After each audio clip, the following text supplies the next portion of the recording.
Beaucoup de signes miraculeux et de prodiges se faisaient au milieu du peuple, par l'intermédiaire des apôtres.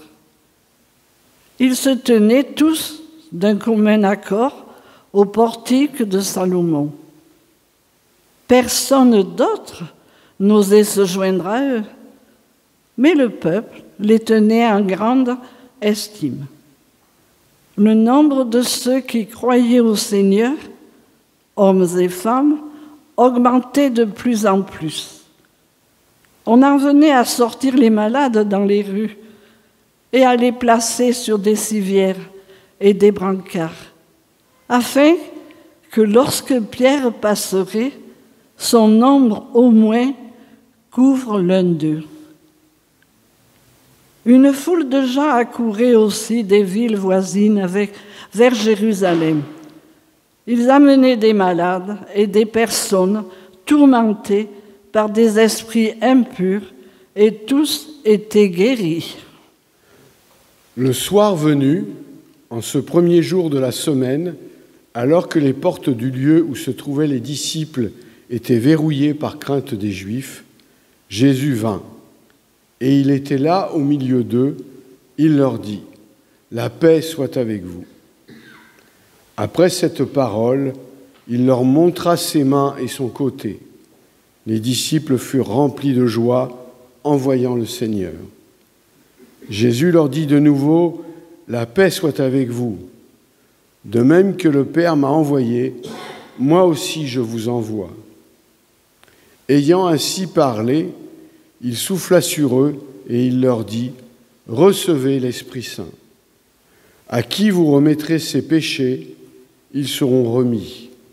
À qui vous maintiendrez ses péchés, ils seront maintenus. » Or, l'un des 12, Thomas, appelé Didyme, c'est-à-dire jumeau, n'était pas avec eux quand Jésus était venu. Les autres disciples lui disaient : « Nous avons vu le Seigneur. » Mais il leur déclara : « Si je ne vois pas dans ses mains la marque des clous, si je ne mets pas mon doigt dans la marque des clous, si je ne mets pas la main dans son côté, non, je ne croirai pas. » 8 jours plus tard, les disciples se trouvaient de nouveau dans la maison et Thomas était avec eux. Jésus vient alors que les portes étaient verrouillées. Et il était là au milieu d'eux. Il dit : « La paix soit avec vous. » Puis il dit à Thomas : « Avance ton doigt ici et vois mes mains. Avance ta main et mets-la dans mon côté. Cesse d'être incrédule, sois croyant. » Alors Thomas lui dit : « Mon Seigneur et mon Dieu. » Jésus lui dit : « Parce que tu m'as vu, tu crois. Heureux ceux qui croient sans avoir vu. » Il y a encore beaucoup d'autres signes que Jésus a faits en présence des disciples et qui ne sont pas écrits dans ce livre. Mais ceux-là ont été écrits pour que vous croyiez que Jésus est le Christ, le Fils de Dieu, et pour qu'en croyant, vous ayez la vie en son nom. Amen.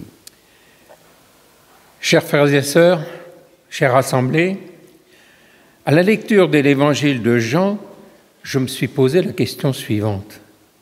Qu'est-ce qui est bien ? Faut-il croire pour voir ou bien voir pour croire ? Comme vous allez le voir, la réponse n'est pas facile.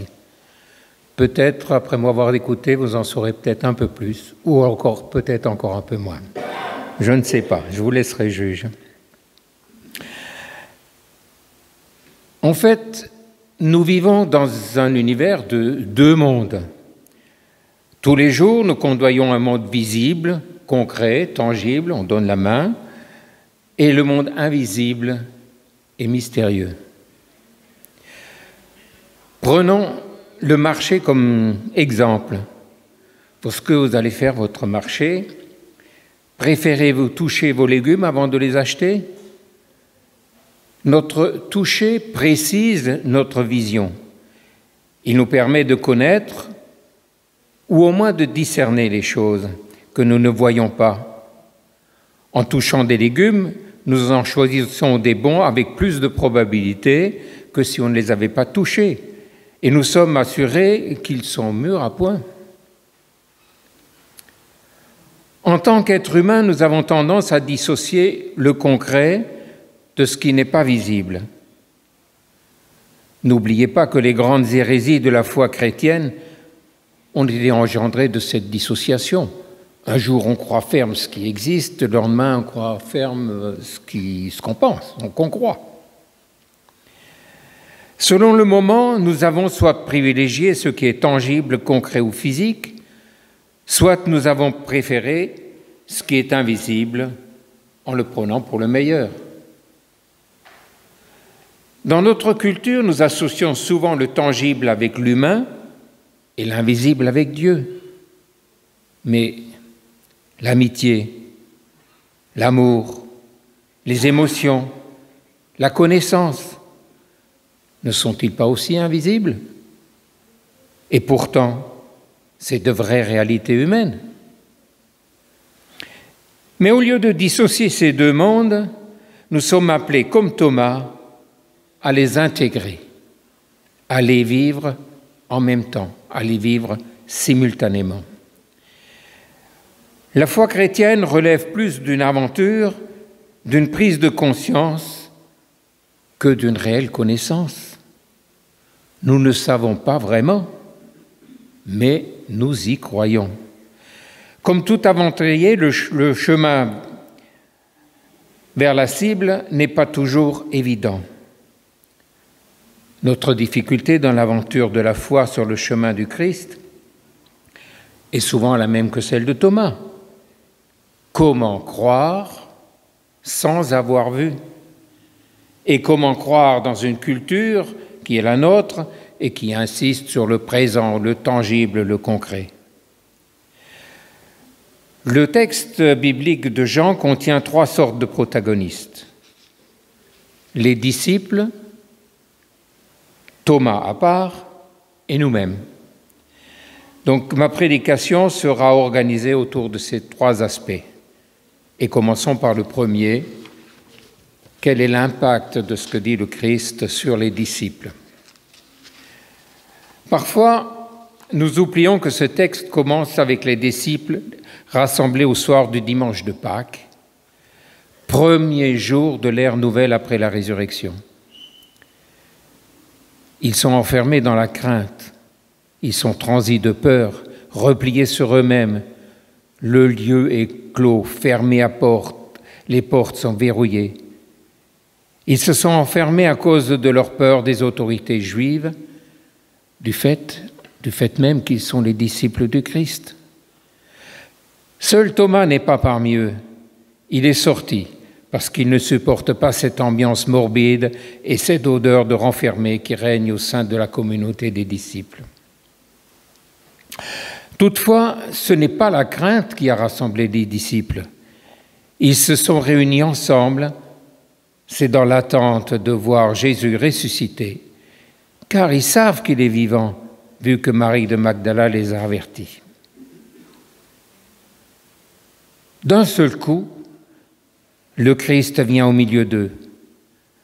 Le texte ne donne pas d'explication sur la manière dont Jésus est entré dans ce lieu clos. Jésus qu'on descend à jouer les passe-murailles, tout simplement parce qu'il n'y a pas d'autre moyen de franchir la clôture que les disciples ont mis autour d'eux. Rappelez-vous, Jésus ne franchit les murailles que pour les faire sauter. Relevons simplement ce que nous dit Jésus. Là où 2 ou 3 sont réunis en mon nom, je suis au milieu d'eux. Il est au milieu de nous. Jésus vient se présenter à eux par ces mots. La paix soit avec vous. Ce n'est qu'après avoir parlé qu'il se met à leur montrer ses mains de son côté. C'est sa parole qui est le fond de l'échange. Les disciples reconnaissent la présence du Seigneur entre eux et ils confessent ainsi leur foi. Et puis le ressuscité leur redit sa paix une 2e fois. Enfermés dans une sorte de jardin d'Éden, les disciples sont comme l'argile dans laquelle se forge dans laquelle se forge une humanité nouvelle.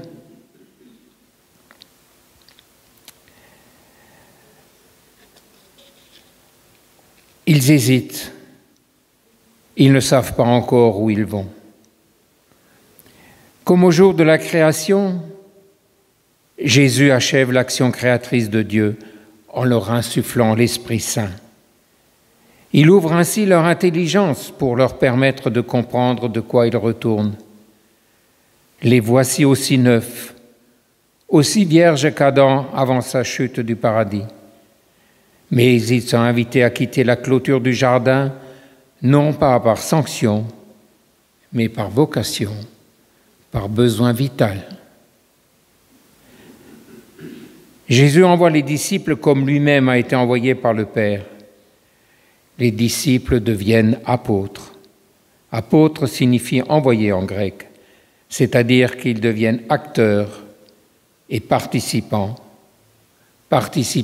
au même titre que le Christ. Néanmoins, les disciples toujours timorés ont tendance à se cacher.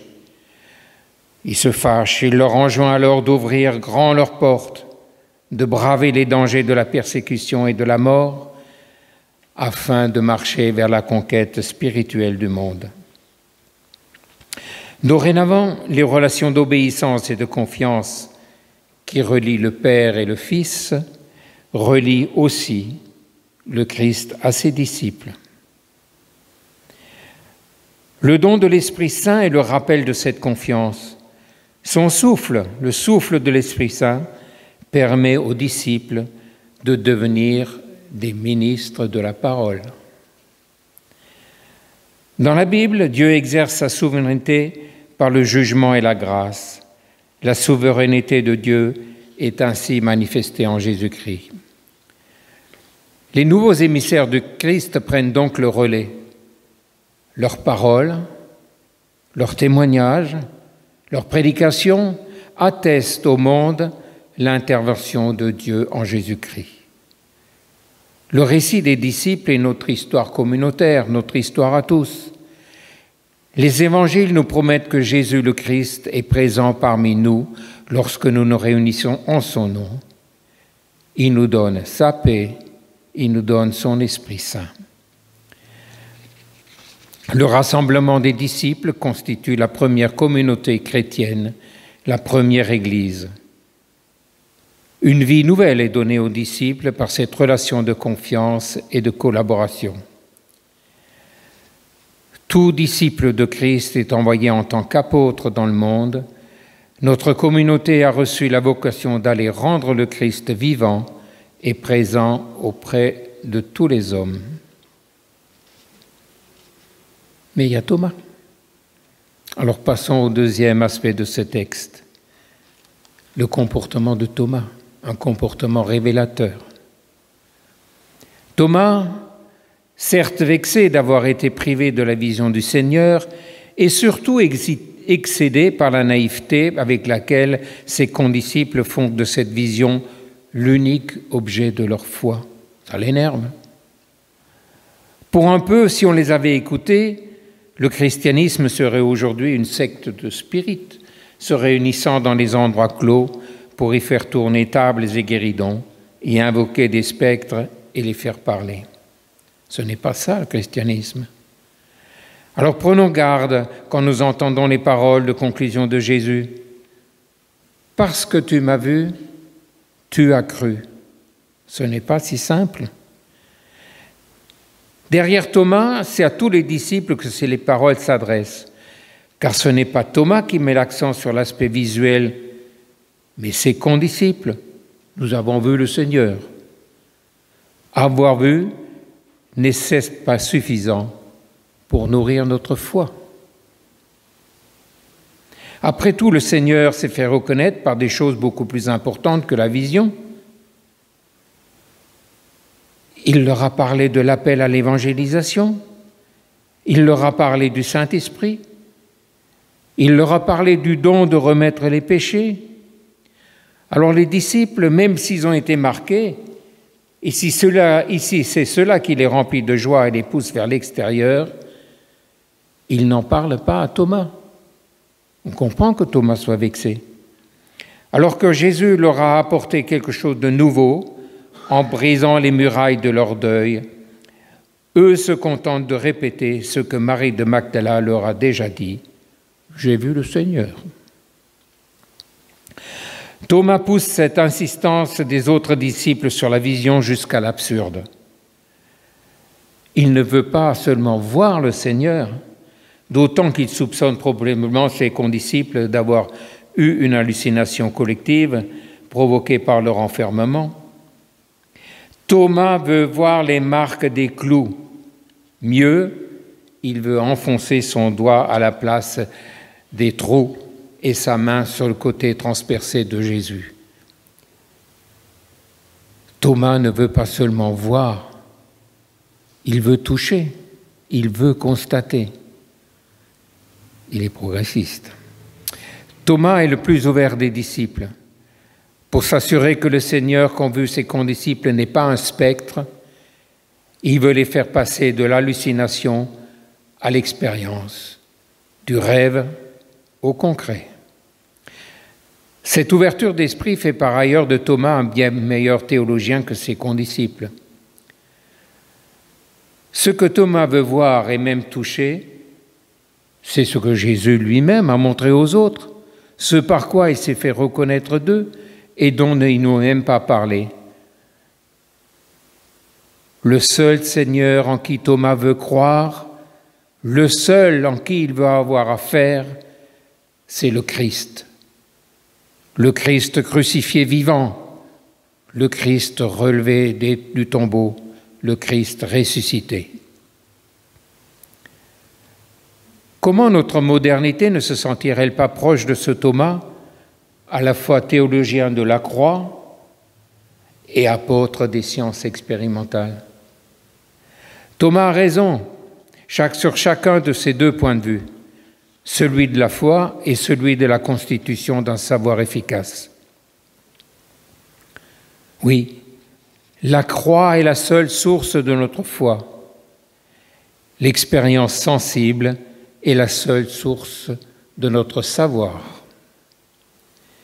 S'il nous faut nous sentir proches de Thomas, c'est parce qu'il est tout aussi écartelé que nous entre sa foi et sa raison, entre le croire et le voir.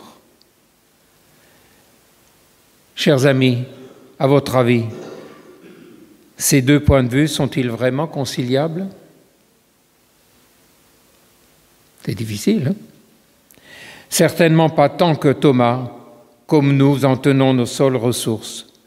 Au fond, même si Thomas est un homme qui ne peut pas rester enfermé, mais qui a besoin d'expérimenter, qui a besoin de voir, d'entendre, de toucher, il y a tout de même aussi chez Thomas un verrou que Jésus vient de faire sauter en allant plus loin encore que lui dans la surenchère et dans le paradoxe. Dans la manière dont Jésus interpelle Thomas, il semble que Jésus lui donne tort. Mais je pense, moi, en fait, il lui donne raison. Tu veux toucher? Eh bien, touche, mon gars. Sors de ton incrédulité. Et là, que fait Thomas? Il recule dans sa quête et fait un bond avant. Mon Seigneur et mon Dieu. C'est la première confession personnelle de la divinité de Jésus, et c'est dans la bouche de Thomas qu'elle explose. Jésus est notre Seigneur. Notez-le bien, Thomas ne touche pas Jésus, mais il croit instantanément, il vient d'avoir la foi. Thomas renonce ainsi à la primauté de l'expérience au profit de sa foi. Elle seule l'a convaincu. Jésus est notre Seigneur. Il comprend enfin qu'aucune expérience, ni la vision de la croix, ni le toucher des plaies qui en font mémoire, ni encore moins les apparitions furtives et passagères du ressuscité, ne pourra le convaincre que Jésus crucifié est le Seigneur du monde. La crédulité des autres disciples leur barrait toute possibilité d'apprentissage et de découverte. Fort de sa seule incrédulité, Thomas ne serait pas allé bien loin non plus. Armé d'un doute qui l'ouvre aux expériences du monde et d'une foi qui lui donne le courage de les affronter.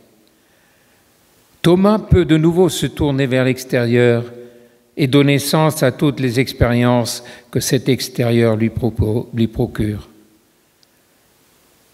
Thomas est le premier des disciples dont la foi puisse se passer de la présence physique de Jésus et lui permettre d'affronter l'épreuve de l'absence de Jésus. En sous-main, Jésus donne raison à Thomas. En fait, les autres disciples ont cru parce qu'ils ont vu. Alors que disparaissent cette vision et que s'espacent les apparitions, que restera-t-il de leur croyance? Dans l'évangile de Jean, Thomas est le premier héros de la foi. Et c'est un héros moderne. Avec lui, il nous faut reconnaître que la seule chose qu'il nous soit donné de voir, que la seule expérience historique au sens empirique du terme, à travers lesquelles il nous a donné d'éprouver la seigneurie du Christ Jésus, c'est la croix. C'est devant la croix et parfois à travers elle que nous sommes appelés à confesser « Mon Seigneur et mon Dieu ». La croix est la seule source de notre foi. Elle constitue l'origine et la limite de tout ce que nous pouvons chrétiennement voir et savoir. Il est ainsi l'alpha et l'oméga de notre monde, la croix du Christ, destinée à nous sauver tous. Nous venons enfin au troisième aspect du texte, à savoir nous. Que faisons-nous avec ce texte ? La question de fond de ce texte est comment croire que Jésus est ressuscité sans avoir appartenu à la première génération des croyants qui l'ont vu avec leurs yeux vus. Mais nous ne sommes pas les premiers à vouloir croire ou voir avant de croire. Croire qu'il est ressuscité, c'est reconnaître Jésus de Nazareth comme le Seigneur. Rappelez-vous, même Jean-Baptiste avait du mal à reconnaître la seigneurie de Jésus. Lorsque Hérode emprisonne le Baptiste, il envoie des disciples demander à Jésus s'il est bel et bien le Christ. « Es-tu celui qui doit venir ou devons-nous attendre un autre Messie ?» Et Jésus leur répond, « Allez rapporter à Jean ce que vous avez vu et entendu. Les aveugles recouvrent la vue, les boiteux marchent, les lépreux sont purifiés, les sourds entendent, les morts ressuscitent. La bonne nouvelle est annoncée aux pauvres. » Jésus ne condamne pas le questionnement du Baptiste. Il l'invite lui aussi à acquérir la foi. Il l'invite à accueillir la paix et la grâce par laquelle la bonne nouvelle est annoncée. En simplifiant dans notre culture cartésienne, voir, c'est croire. Et nous voulons confronter notre vue par l'explication scientifique. Ainsi, nous cherchons à expliquer les prodiges racontés dans les textes bibliques par des thèses scientifiques. Et voilà à peu près ce que ça donne. Moïse et les Israélites ont traversé la mer des roseaux, la mer Rouge, grâce à une marée particulièrement basse. Lazare n'était pas mort, il n'était qu'endormi dans un coma profond. La multiplication des pains était la réponse généreuse et spontanée de la foule à l'annonce de l'Évangile. Certes, la science est indispensable, et je ne veux en aucune manière minimiser son importance et son utilité quant à notre lecture des textes bibliques. Mais la science, chers amis, n'est pas en opposition avec la foi. La vue n'est pas seulement physique. La compréhension n'est pas toujours maîtrisable. Tout ne peut pas toujours être expliqué par une formule. Tout ne peut pas être anticipé par un schéma ou un dessin. Souvent, notre vue est aveuglée. Elle peut nous être trompeuse. Elle peut nous faire croire des choses qui en fait ne sont pas. C'est pour cela que la publicité marche si bien. Vous voyez bien à la télévision, la publicité se sert de cet aveuglement pour nous induire en erreur. Souvent, pour voir véritablement, les yeux ne suffisent pas. Parfois, il faut regarder en croyant. Il faut s'engager à croire avant de pouvoir tout voir autrement. L'évangéliste Jean n'affirme-t-il pas que la vision véritable est la parole ? La parole est ce qui rend l'invisible tangible.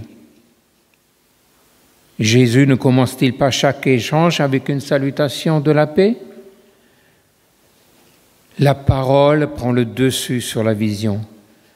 La parole nous apporte la paix. Elle ravive notre mémoire de ce que nous avons peut-être déjà vu, entendu ou touché. Lorsque les pharisiens questionnent un aveugle sur sa guérison aux mains de Jésus, celui-ci ne peut pas l'expliquer. Il leur répond « Je ne sais qu'une seule chose. J'étais aveugle et maintenant je vois. Et ça, je le crois. » Croire, ce n'est ni fuir des questions, ni refuser la science, ni tout avaler, ni tout gober. Croire, c'est accepter de reconnaître nos propres limites, que nous sommes humains. Croire, c'est demander à ce que la paix du ressuscité vienne animer notre vie. Croire, c'est oser accueillir la parole du Christ dans notre vie. C'est accepter sa paix au quotidien. Croire, c'est attendre que sa paix puisse changer notre vie, nos relations et notre monde. Croire que le Christ est ressuscité, ce n'est pas se résigner à l'aveuglement, c'est espérer, c'est apprendre à voir la vie comme le Christ l'a vue. Fort de cette croyance et fort de notre foi, nous sommes à même de recevoir l'Esprit Saint, l'Esprit de pardon envoyé par Jésus-Christ. C'est alors seulement que nous serons prêts pour la mission que Jésus nous confie à nous et à toute notre Église. Comme le Père m'a envoyé, moi aussi je vous envoie. Ces mots résument le plus simplement l'ordre missionnaire donné. J'oserais dire qu'il en donne la version la plus profonde, la plus exigeante et la plus stimulante. C'est hélas ce que nous négligeons le plus. Nous ne sommes pas enclins à obéir facilement à cette parole. Alors, chers amis, donnez-nous le coup de pied nécessaire là où il faut. Le Seigneur nous a fait missionnaires, alors ne soyons pas démissionnaires. Dans un monde accablé par la mauvaise conscience, la mission de l'Église n'a pas changé. L'ordre missionnaire s'adresse à nous comme aux disciples le premier soir de Pâques. Et pour bien la remplir, il faut connaître personnellement la paix du Christ. La paix soit avec vous tous. En avoir l'assurance dans notre conscience, mais surtout dans notre esprit. La paix soit avec vous. Il faut nous identifier humblement vers ceux que nous sommes envoyés, se mettre à leur portée, sinon ils ne comprendront pas. Rechercher la puissance du Saint-Esprit dans notre mission pour annoncer haut et fort que le Christ est ressuscité, que le crucifié est vivant. Proclamer avec autorité les exigences, la volonté et surtout les promesses de Dieu. Elles sont immenses. Alors, annoncer l'Évangile, tel est le mot d'ordre que le Seigneur ressuscité a laissé à l'Église naissante, alors qu'elle se cachait encore. Et n'oubliez pas, le Seigneur a toujours la puissance de faire sortir l'Église de l'ombre où elle se tient souvent. Amen.